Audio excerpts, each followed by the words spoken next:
Приветствую вас, друзья, на канале Секреты здоровья и молодости. На связи Мила Якунина, и в этом видео я расскажу о том, как облегчить кашель. Друзья, прежде чем мы перейдем к этому видео, обязательно подпишитесь на канал, нажмите на колокольчик для того, чтобы быть всегда в курсе полезной и интересной информации. В конце этого видео я расскажу о своем бомбическом способе, который помогает предотвратить развитие заболевания при первых признаках недомогания. Если вы, допустим, чувствуете себя уже на износе, если вы чувствуете, что вы устали, что ваш организм начинает сдавать, что иммунитет падает, то этот способ поможет предотвратить развиться заболеванию и полностью перейти из стадии предздоровья, в состояние здоровья, а не болезни. Еще, друзья, у меня есть такая вот ремарка, сделаю. Эти средства вы все прекрасно знаете, о них можно почитать в интернете. Это средства народной медицины.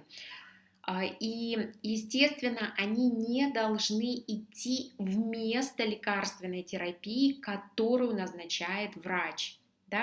Эти средства лишь дополняют лечение, особенно когда симптомы довольно-таки уже серьезные, когда повышенная температура. Это все поможет быстрее справиться с болезнью. Итак, поехали. Лимон. Лимон, друзья, я уверена, что все любят чай с лимоном, все знают о том, что лимон – классное средство, которое ощелачивает наш организм. И кроме этого, это еще и слизеразжижающий продукт, делает слизь не такой вязкой и уменьшает влажный кашель. Поэтому при кашле очень полезно и даже рекомендуется пить много чая с лимоном и медом. Куркума, друзья, не перестаю восхищаться и петь оды этой специи. Используется она при влажном кашле, она убивает бактерии, успокаивает глотку, уменьшает позывы на кашель. Как сделать сироп из куркумы? Взять немного молотой специи, если же у вас есть корни, еще лучше, заварить, залить кипятком, дать настояться в термосе и потом в теплый уже напиток добавить мед. Друзья, мы все помним, что мед нельзя добавлять в горячий чай, потому что он теряет свои полезные свойства. Кроме того, друзья, при каждом способе смотрите за противопоказаниями.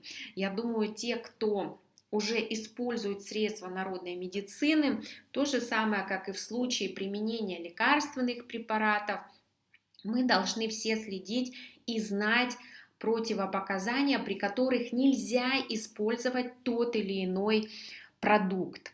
Поэтому читайте, информации об этом много на различных медицинских форумах, в том числе натуропатов. Чеснок, друзья, чеснок. Мы встаем и начинаем наше утро с чеснока, Чеснок – антибактериальные свойства. Его советуют есть прямо начиная с утра, причем нужно есть повышенную дозу от 4 до 6 зубчиков в день. Но опять-таки, чеснок или лук, здесь смотрим, что вам нравится, что вам заходит больше. Я вот честно по себе люблю больше чеснок. Яблочный уксус, друзья. Яблочный уксус еще одно отличное средство. При долгом раздражающем сухом кашле это незаменимый помощник. Пить его необходимо разведенным, теплым, то есть 1 чайная ложечка яблочного натурального уксуса, друзья, заметьте. Мы берем 1 чайную ложечку на 1 стакан теплой воды и маленькими глоточками пьем в течение дня. Вот, можно его тепленьким держать в термосе для того, чтобы не остыл. Очень важно, чтобы он был именно тепленький. Имбирь, друзья, еще одна прекрасная специя. Натираем мы его на терке, заливаем кипяточком, даем настояться и пьем это тоже теплым чаем. И при сухом и при влажном кашле его можно, если нет корня имбиря, можно взять молотый имбирь, но корень имбиря будет предпочтительнее. Горчица, друзья. При кашле рекомендуется применять горчичные семена. Они освобождают заднюю стенку глотки от слизи, после чего эта слизь очень хорошо отхаркивается. Что мы делаем? Мы берем горчичные семена, толкем их в ступки и заливаем стаканом воды. Настаиваем 15 минут, процеживаем и пьем опять-таки в течение дня маленькими глоточками, друзья. И еще хотела сделать небольшое дополнение, то что эти все рецепты, они подходят для взрослого организма. Детям, конечно же, нужно какие-то компоненты, да, исключать, брать меньшую дозировку. Об этом, обо всем можно опять-таки почитать в интернете. Я лишь даю то, что реально работает. Я это проверила на себе. То, что я почерпнула в различных не форумах, друзья, а как это, марафонах, сейчас это модное слово, да, на различных марафонах, натуропатов, вот, и пробую на себе и уже не один год. Ну, я думаю, вы все этими методами тоже пользуетесь. Так, дальше, черный перец. Вот это, честно, для меня было открытием. До этого, пару лет назад я еще им не пользовалась, а оказывается, что это одно из лучших средств освобождения от слизи при влажном кашле. Если это взрослый человек, то берем горошинку черного перца, кладем под язык и рассасываем до тех пор, пока можно терпеть. Если человек не может терпеть, если, не знаю, там аллергия, да, есть какая-то, то нужно сделать из него сироп. Взять 1 чайную ложку семян черного перца горошком, да, вот эти вот, и залить 1 стаканом горячей воды. Вот, дать настояться, опять-таки пить теплым, и уже в теплый настой мы добавляем чайную ложку меда. В теплый, не в горячий, друзья, обращаю ваше внимание. Ананасовый микс. Об этом, я думаю, ананасе, об этом средстве, наверное, знают многие. По крайней мере, можете почитать об этом в интернете. На самом деле ученые уже давно доказали, и ананас обладает рядом шикарных, я бы сказала, таких свойств за счет фермента, который он в себе содержит, бромелайн. Он и при похудении используется. И в том числе доказано, что бромелайн – это очень сильный антиоксидант, и обладает он еще противовоспалительными свойствами. Кроме того, в ананасе содержатся и витамин С, и витамин А, и минералы. Все это благоприятно сказывается на нашей с вами иммунной системе. Как приготовить вот этот вот ананасовый микс? Что мы для этого берем? Берем стакан свежевыжатого ананаса, 2 столовые ложки лимонного сока, 1 чайная ложка имбиря и столовая ложка меда.